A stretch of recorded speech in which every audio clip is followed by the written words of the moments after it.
कांग्रेस के प्रति आपका जो स्वाभिमान डटकर सपोर्ट करने का दिख रहा है, इससे मुझे बड़ी खुशी हुई है।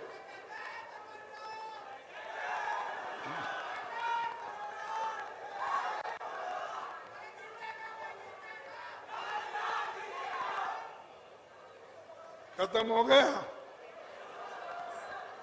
अरे कमलनाथ तो प्रदेश कांग्रेस कमेटी के मध्य प्रदेश अध्यक्ष हैं और अध्यक्ष रहने के और आगे भी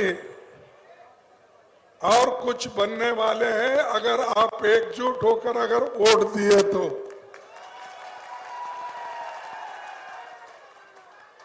अब ठीक है, पुकारना कम करो, काम ज्यादा करो। भाइयों, ये जो एरिया है ये कांग्रेस के लिए महत्वपूर्ण है और हमेशा यहाँ पर कांग्रेस जीतते आई है। हमको गर्व है, पूरा इस इलाके में, इस जिले में कांग्रेस पार्टी के लिए हमेशा मदद की है। इंदिरा गांधी जी से लेकर अब तक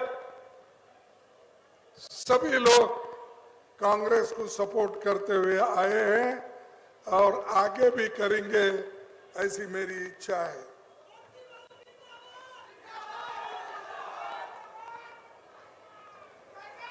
आज मैं कल छत्तीसगढ़ में था और छत्तीसगढ़ में वहां पर मोदी साहब और शाह साहब, उनकी फौज भी वहां थी। हमारे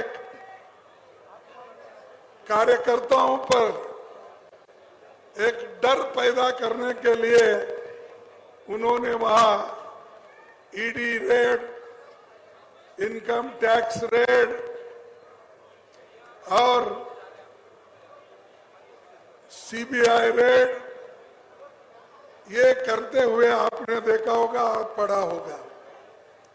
वो चाहते हैं मोदी जी और उनके लोग कांग्रेस को कमजोर करना, इनको घर में बिठाना, कार्यकर्ताओं को घर में बिठाना, ताकि वो खुद डिमोरलाइज हो जाए, पस्त हो जाए, तो उससे बीजेपी को फायदा होगा, ये सोच रहे। ये सोच उनकी गलत है।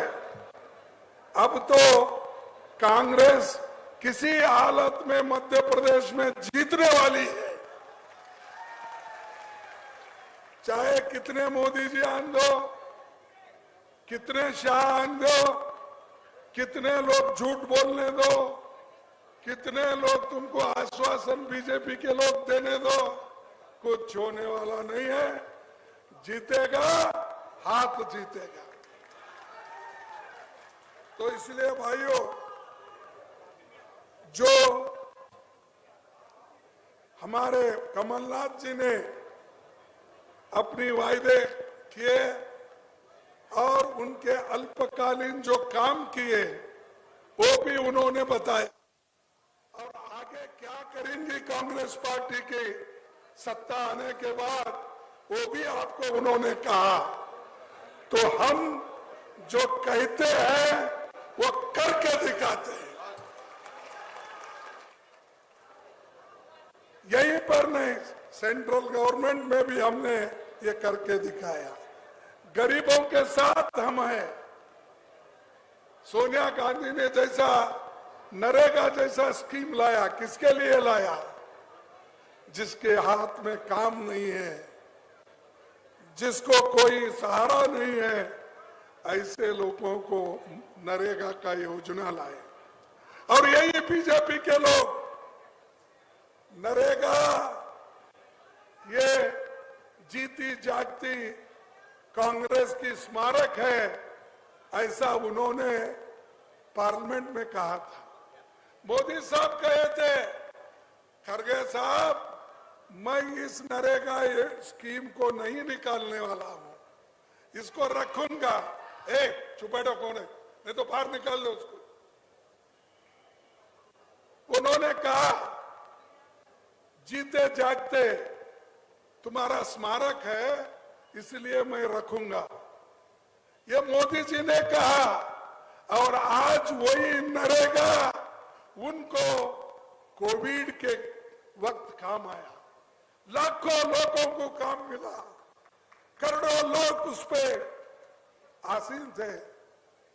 किसी को काम नहीं था उस वक्त, कारखाने बंद थे, छोटे मोटे कारखाने बंद थे, दुकान बंद थे, कहीं काम नहीं मिलता था।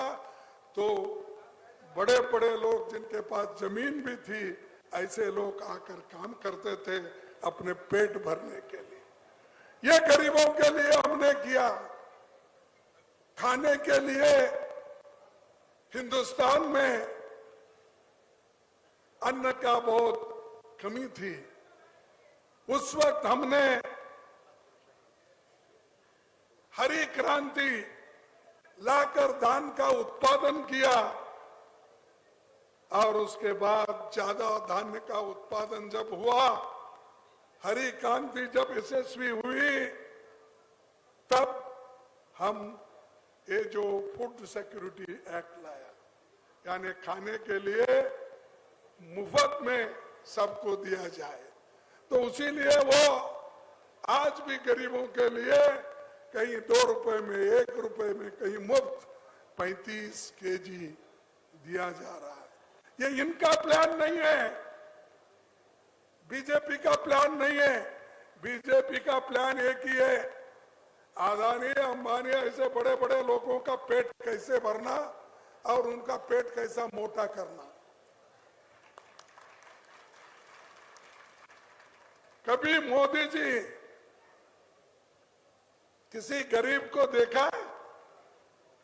किसी गरीब से बात किया है? सिर्फ फोटो खींचने के लिए कहीं जाते हैं तो लोगों से मिलके ऐसा बोलते हैं, वो फोटो निकल गई। बच्चों के साथ दूर रख के बात करते हैं। अगर आप उनका दर्शन भी लेना है, दूर दर्शन, नजदीक दर्शन नहीं, दूर से दर्शन। पहले हमारे टीवी को बोलते थे ना दूरदर्शन, वैसा दूरदर्शन इनका। और ये देश के लिए कौन सा ऐसा बड़ा काम इन्होंने किया, मुझे बताइए। क्या बड़े बड़े कारखाने इन्होंने लाए? क्या बड़े बड़े विद्यालय इन्होंने बनाया? जो कुछ बनाया इस देश में पंडित जवाहरलाल नेहरू जी, इंदिरा गांधी जी, लाल बहादुर शास्त्री जी, राजीव गांधी जी बना।